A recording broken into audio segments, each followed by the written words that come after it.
యథార్థవంతుని ప్రభు దీవిస్తాడంట. Praise the Lord. రెండు ప్రభుకి స్తోత్రం చెప్దామా? యథార్థవంతుడు, నా చెప్పండి, యథార్థవంతుని ప్రభు దీవిస్తాడు.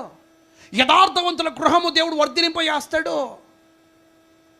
బిడా, ఈరోజు సంపాదించడం ఒక రోజు లేట్ అవ్వచ్చు, కానీ నువ్వు ప్రభు కోసం పరిగెడితే నేను అంటాను, వద్దనుకున్న నీ కాళ్ళ ముందుకు దేవుడు ఏం చేసి తెలిసి అవకాశాలు తీసుకొని వచ్చి పెట్టేస్తాడు. ఒకవేళ నువ్వు దానికోసం పరిగెడితే అవకాశాలు వచ్చినట్టే ఉంటాయి, దగ్గరికి వచ్చి అవకాశాలని చేతి దాటి వెళ్ళిపోతుంటాయి.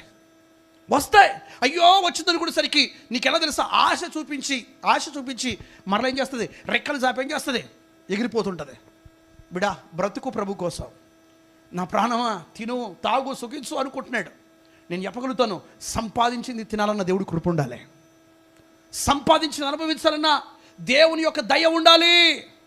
ధన సమృద్ధి ఉంటే సరిపోదు, అనుభవించడానికి దేవుని యొక్క కార్యం మన జీవితంలో జరగాలి, దేవుని యొక్క కృప మనలో ఉండాలి. బైబిల్ గ్రంథంలో చాలా చక్కటి మాట ఉంటుంది, ఒకసారి చూద్దాం ఆ మాటని.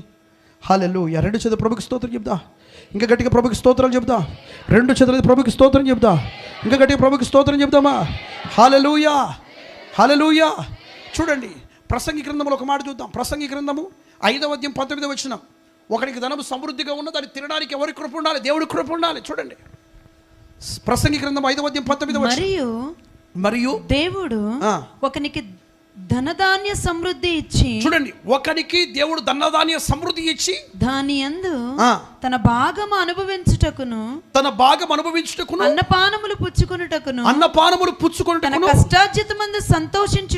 తన కష్టార్జితమందు సంతోషించుటకును వీలు కలుగజేసిన ఎడల. ఎవరు కలగజేయాలి? ఒకడికి ధన సమృద్ధి కలిగినను, ధనధాన్య సమృద్ధిని కలిగినను, దాన్ని అనుభవించుటకు, అన్నపానములు భుజించుటకు, వాటి తీసుకోవడానికి, ఆ కష్టాన్ని అనుభవించడానికి ఏం చేయాలి తెలుసా? ఆ కష్టం ద్వారా వచ్చే సంతోషాన్ని అనుభవించడానికి ఏముండాలంట?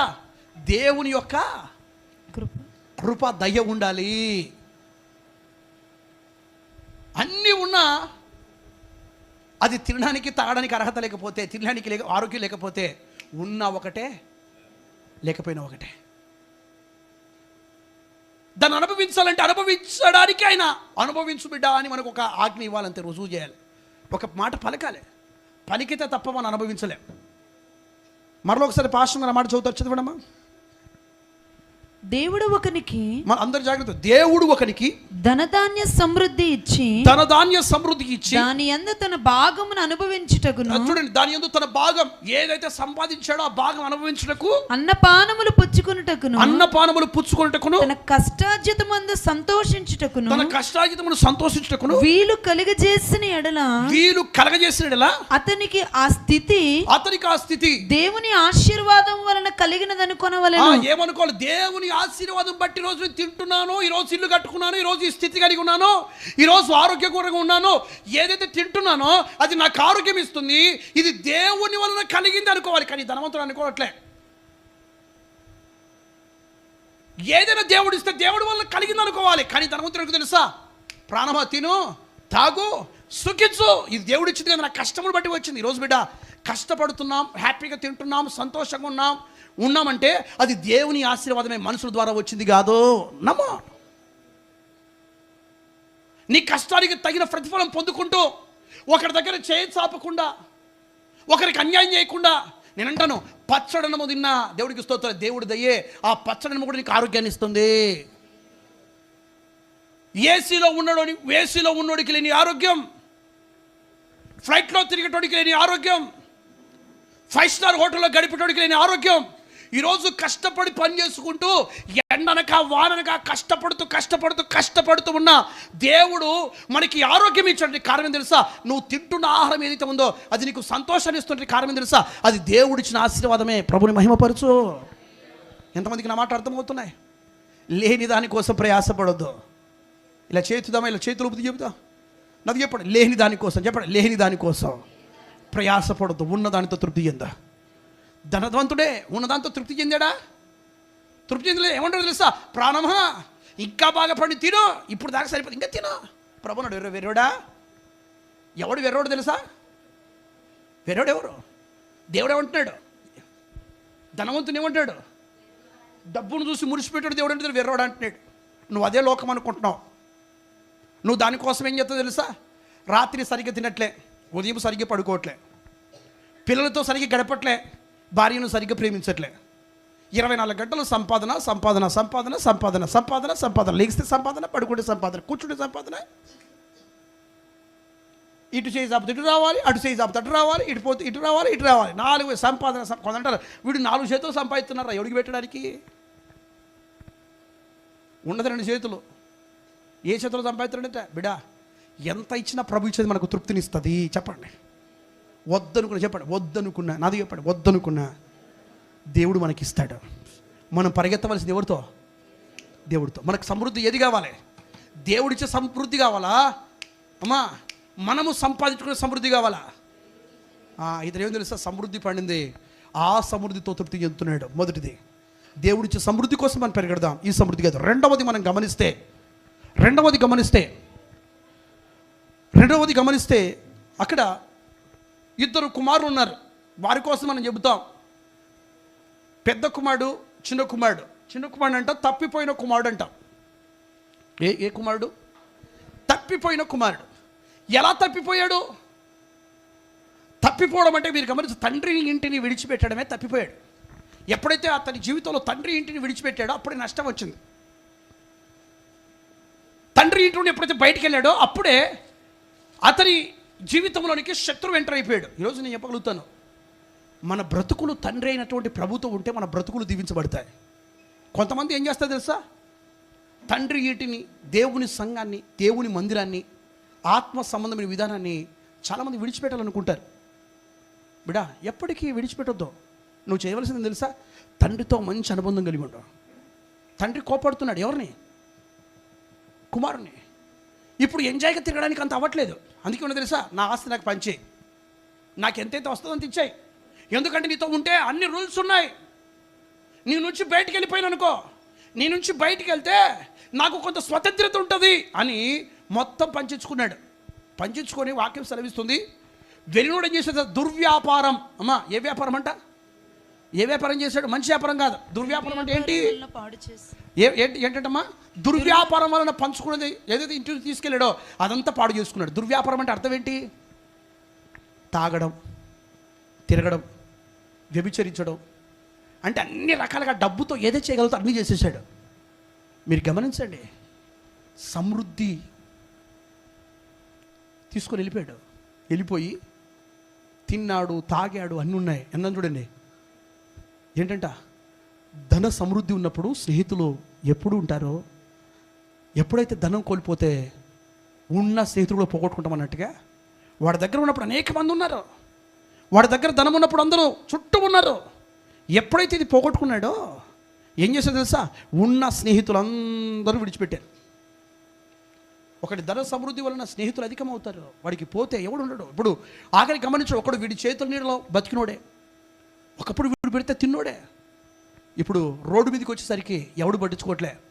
వెళ్ళాడు, డోర్లు కొడుతున్నాడు. అన్నా తమ్ముడు రే నా ఫ్రెండరా, అప్పుడు నీకు తెచ్చాను కదరా, నాకు హెల్ప్ చేయంటే ఎవర్రా నువ్వు ఊరికిచ్చావా అని ప్రతి ఒక్కడు ఎలా పడితే మాట్లాడుతున్నాడు. అంటే గమనించండి ఎంత భయంకర దిగజారిపోయాడు తెలుసా?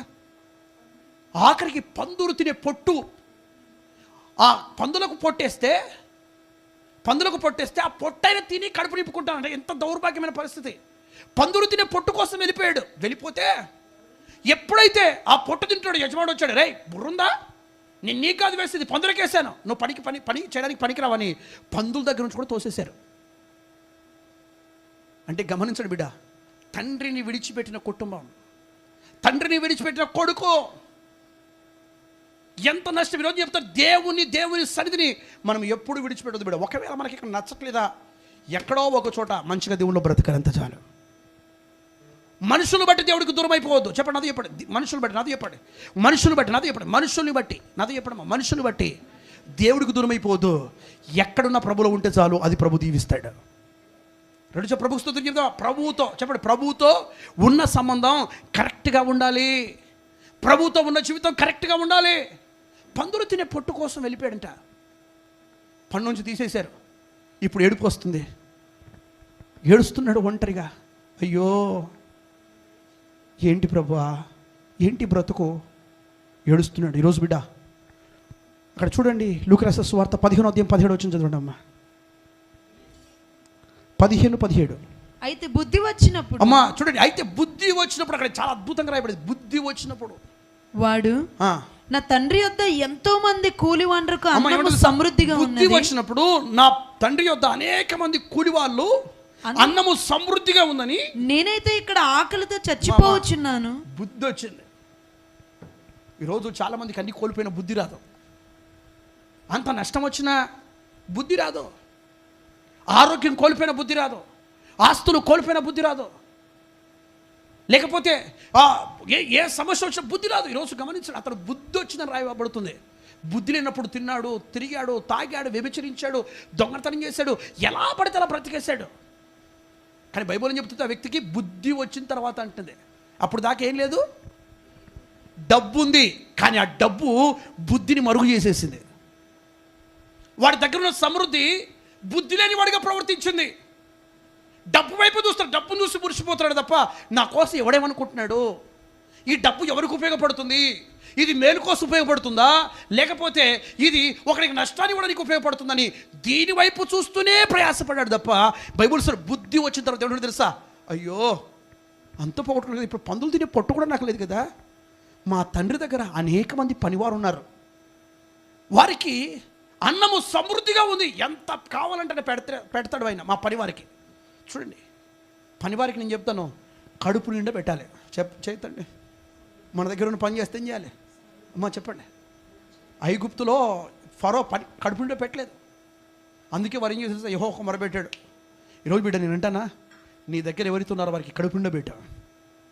కడుపు సగం సగం పెట్టొద్దు. ఏమంటారు చూడండి, అది లోక సామెత, అది నిజం కాదు, కానీ ఎందుకో సందర్భం వచ్చింది. భార్య జోబు చూస్తుందంట, తల్లి కడుపు చూస్తుందంట. నేను అంటాను హల్లెలూయా చెప్పండి, గడి చెప్దాం హల్లెలూయా. అది ఎంతవరకు కరెక్ట్గా తెలీదు. నిజంగా తల్లులు కడుపు చూస్తారు. తల్లితో పాటు నా భార్య కూడా నా కడుపే చూస్తుంది, జోబు చూడదు. ఇప్పుడు దాకా నా జోబులు ఎంత ఉందో తెలియదు.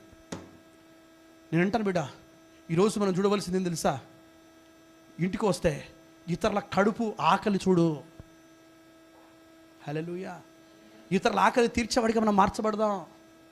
రెండుచో ప్రభుకి స్తోత్రం చెప్దామా, గట్టి రెండుచో ప్రభుకి స్తోత్రం చెప్దాం. ఇంకెంతమందికి నా మాట అర్థమవుతుంది? ఏం తెలుసా, మా నాన్న పనివారికి సమృద్ధి అయిన ఆహారం పెడుతున్నాడు, వారు కడుపు నింపుకుంటున్నారు, బాగా మంచిగా తింటున్నారు. నేను పనివారిలో ఒకటిగా వెళ్ళిపోతా, ఇక్కడ నాకు పని దొరకట్లే, కనీసం మా నాన్న నాకు పని ఇస్తాడు కదా. బుద్ధి వచ్చి, బుద్ధి లేనప్పుడు అంటే తిరిగాడు. బుద్ధి వచ్చిన తర్వాత ఏం చేశాడు తెలుసా, తండ్రిలు గుర్తొచ్చి మరలా రావడం ప్రారంభించాడు. ఈరోజు బిడ్డ చాలామంది బుద్ధి లేకుండా అటు పరిగెడుతున్నారేమో, మరలా నా ప్రభు గుర్తు చేస్తాడు, బుద్ధి తెచ్చుకొని మరలా రా, నా ప్రభు నిన్ను దీవిస్తాడు. బుద్ధి లేనప్పుడు బూతులు మాట్లాడావు, బుద్ధి లేనప్పుడు అబద్ధాలు చెప్పావు, బుద్ధి లేనప్పుడు స్నేహితులతో తిరిగావు, బుద్ధి లేనప్పుడు ఇతరులను మోసం చేసావు, బుద్ధి లేనప్పుడు వ్యభిచరించావు, బుద్ధి లేనప్పుడు దొంగతనం చేసావు, బుద్ధి లేనప్పుడు ఇతరుల కొంపల్ని పాడు చేసేసావు. ఈరోజు ప్రభు చేత బుద్ధి వచ్చిందా, నువ్వు తెలుసుకొని ఆ త్రాగుడిని, ఆ బలహీనతను, ఆ విధానాన్ని విడిచిపెట్టి ప్రభు దగ్గరికి వస్తే ఏం చేస్తావు తెలుసా, మరలా దేవుడు నేను హత్తుకొని దేవుడు ఆశీర్వదించడం ప్రారంభిస్తాడు.